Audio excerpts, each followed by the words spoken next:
great. Born, Just take a second to like think about that. 30% of the total NCAA championship in this sport over the yeah, past decade have been from one school. yeah, 30%. yeah. We are Cactus Wrestling. Woo! So today we are breaking down the past 10 championships at the NCAA tournament. I know this is encompassing 2013 through 2023. We are not including the COVID year as part of the championships here. But as you can see, it's the breakdown of what wrestler, what was the score, who they wrestled, and what school they are for the past 10 years. You can kind of see all of the matchups. I mean, some are obviously stand out more than others, A especially with lot the. of PSU. Hint, hint, wink, Yes, wink. yes, That might give a little bit of a sneak peek as to yes. what this There's a video may lot be of about. PSU. There's not a lot of Edinburgh. I mean, down here near 2013, 14, there is, but um, Boise State's not even a program anymore. yeah, but they had a finalist in 2013, Chamberlain. He was Yeah. pretty solid. So just looking at past 10 years, you can see that was everyone and the scores and all that. So then moving on over here to kind of give you some numbers, some statistics of it all. Um, we got the breakdown of, the number of champs that each school had, the number of finalists they had, and the percentage of winning that they had. So just to start off with looking at those things, Penn State has had 30 out of the past 100 champions. That's insane. 30% of the last NCAA championships have come from Penn State University. Yeah, it's nearly 1 in 3 guys. They just needed a few more champs, and then they are legitimately 1 in 3. And then they got 42 out of 200 finalists. So they're like roughly 21% of all the finalists in the past 10 championships, past 10 tournaments you had. And then when you look at the next, even five, like 8, 9, 6, 9 champs, 15, 15, 13, 17, 8, like it is by far like Penn State is in another realm, another league. Like they are so much more dominant in the past decade or so and even the next several teams. Like And it's not just like, oh, number of finalists, that's one thing, but their win percentage in the finals is yeah, disgusting. 71% win percentage in the finals. And then if you look over here, we also have this column, how many individuals comprised those finalists. So Penn State, it was 19 guys are comprised, so that there's many multi-time champions incorporated into that. So there's 19 individuals who are making the finals 42 times and winning 30 times. That's Um, almost double the next highest team, which is Iowa. And you think of like the longevity of wrestling, you think of Iowa, Oklahoma State, Penn State.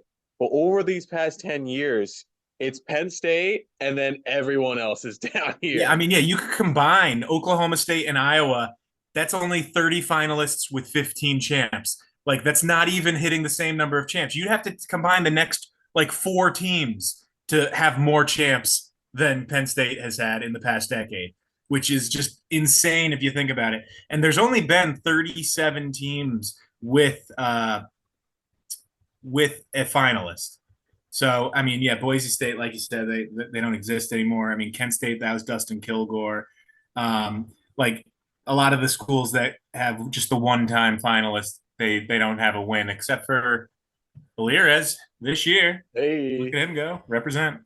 I mean, Bryce Meredith both times here, Jack Muller and I Geek mean, Camillo. how many Division I wrestling programs are there? There's just like 78 or something. So almost Yeah, half have have had an a NCAA finalist. finalist in the past year, 10 years, which is Yeah. actually that's a lot. I think Yeah, that's no, pretty not good. not too shabby, but yeah, I think that the numbers here like are really interesting when like how many individuals. That means that they're recruiting guys that are making the finals many times, and Penn State has basically as many as the next two best teams combined, which is unreal. And then, I mean, yeah, this is just a percentage of their finalists are unique. So 45% of their finalists um, were unique, like the 19 there, and that, which means that those guys did it many, many times. I mean, and then if you look at Iowa, everyone thinks, Iowa wrestling, they're so dominant, they're so great, but their finals win percentage is pretty crappy, like 40% right there. 6 out of 15 is 40%. So if you're an Iowa wrestler and you make the finals, you got a less than 50-50 chance that you're going to win. Like if history is with you, like they have one of the highest sample sizes in the past 10 years and a yeah, 40% win rate.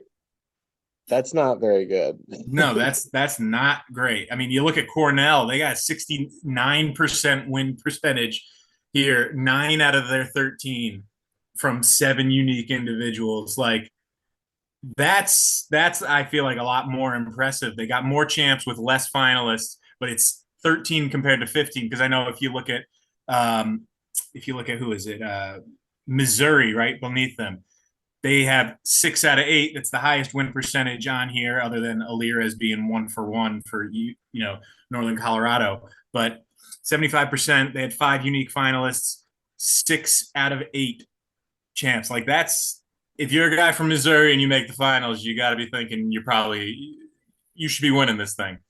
I mean, you're considering Jaden Cox, Keegan O'Toole.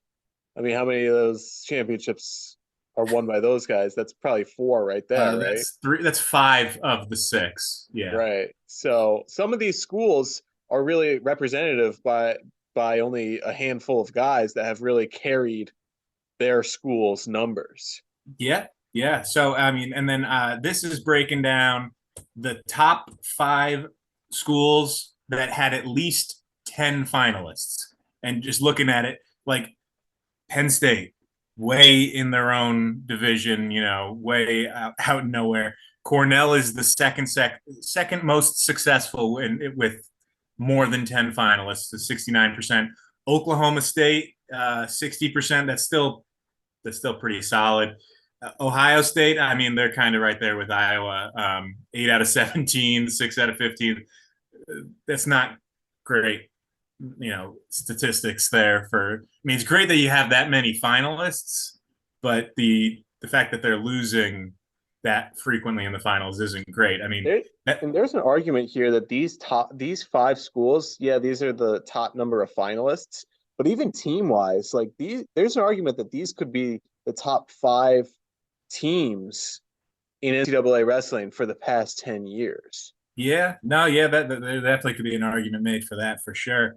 I mean, yeah, it's also scary to think about how if you combined Ohio State's numbers, that's 14 for 32, and you combine Cornell and Oklahoma State, and that's 18 for 28, still less than Penn State. Like unreal when it's broken down like this. Like, I mean, yeah, we were saying earlier, Penn State has 30% of the total champs, 21% of the past finalists. Just take a second to like think about that. 30% of the total NCAA championship in this sport over the past decade have been from one school. 30%. Yeah. No, yeah, that's more than 3 times the next highest score. No, yeah, school. You could combine these 4, and these 4 slightly now because it's 9%, 9%, 8%, 6%. 32. So yeah, you got 32% for the next 4 schools combined. So those 4 schools edge out Penn State. There's 4 schools. Like it's the next 4 best schools. And so you take 5 schools.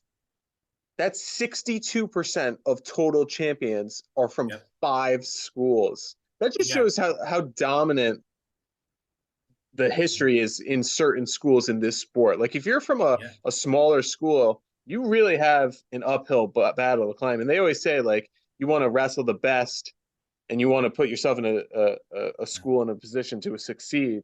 And that's why these schools get the top prospects in the country, the top recruits, because they want to win, and clearly these numbers defend that. But yeah, no, it is pretty crazy to think about how 62% is from these five schools.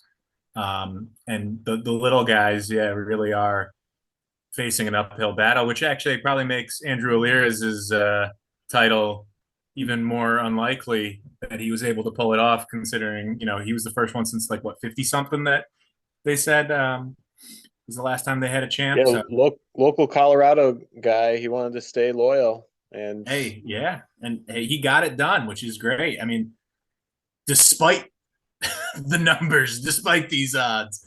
And then one more thing that we broke down here is now we lowered the minimum to 5 finalists, and this is all the schools that had 5 or more finalists. So, and I ordered it, by win percentage. So if you see here, Missouri has the best win percentage. I mean, granted, they're 6 for 8 compared to Penn State's 30 for 42. So it's hard to say that Missouri is better in the finals than Penn State, until we kind of compared Missouri's 42 finalists if they get up to that number in a 10 in year that span. rate, it's gonna take us what, 4 decades? Yeah, no, yeah, it would take We them only like get 4. 8 finalists in the decade. Yeah, I yeah, mean, and that was only a handful of guys too. That was 5 guys made the finals. So like compared to Penn State's freaking like 19. I mean, Cornell is still right up there, but the funny thing is Iowa was number 5 in the top 5, but then you add these other schools, and now Iowa drops and they're ninth. Their 40% win percentage is beat by the 7 finalists from Minnesota. Ohio State stays ahead of them, but NC State and Illinois and Missouri all jump ahead of Iowa. Michigan's the only one that new team added that isn't ahead of Iowa. I mean, they have a pretty crappy finals percentage, 28%. That's really not that anything to brag about. But still, these are also teams that we do consistently see in the top 10 finishing in the country. So, like, it seems like there's a pretty consistent trend. If you go to one of these top tier programs and then you get to the finals, odds are in your favor that you're going to win for some of these schools, and then odds are against you in some well, other ones. and if you take a look at the conference, I mean, starting from top to bottom, Missouri's Big 12, Penn Yeah. State's Big 10, EIWA, Big 10, Big 12, ACC, Big 10, Big 10, Big 10, Big 10. So these top programs are Big 10 wrestling, because you're wrestling the toughest competition. You're wrestling your practice partners in the room are some of the top recruits in the country, and the coaching staff are former national champions with pedigrees of their own. So Yeah, you're exactly. wrestling constantly the best of the best. You're getting developed by the best of the best. It's a lot harder for smaller schools to have that much progress because their resources are limited. And now with what we're seeing with the transfer portal, it's like a small Yeah. school, they got a guy to All American, and then he just wants to transfer out because he wants the NIL money. And the NIL money Yeah. comes from the Big Ten schools. So it Yeah. is a little bit of a problem. I like to see guys in stories like Andrew Alira's who stay loyal and put a face to a program, kind of like Bryce Meredith a couple of years ago with Wyoming. He made the finals twice. I mean, he left NC State, so he left NC State to go to a program that then he made the finals for. Like, so he could have been adding 2 finalists to NC State's numbers. I mean, that would have crapped for their win percentage in the finals because he didn't win any titles. But still, It's clear that Penn State has been the Yankees of wrestling, and yeah, it's not even close. And someone's got to put an end to this reign because I want to see some more diversity in terms of competition. I don't like seeing one team just steamroll over the competition. But yeah, hey, you got to clap your hands to Kale and yeah. company, because I mean, they're he's effectively replaced John Smith in Oklahoma State. Oklahoma State has the most NCAA titles in in the history of the NCAA, like with 34, and he's making John Smith look like he doesn't know what he's doing, basically.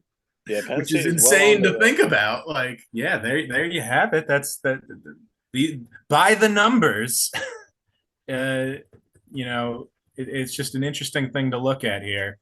How much success these programs are having in the finals broken down this way. Make sure you guys like and subscribe. Thanks for watching. We'll see you next time. Yeah. Thanks for watching. We are Cactus Wrestling, and we'll see you next time on our next video.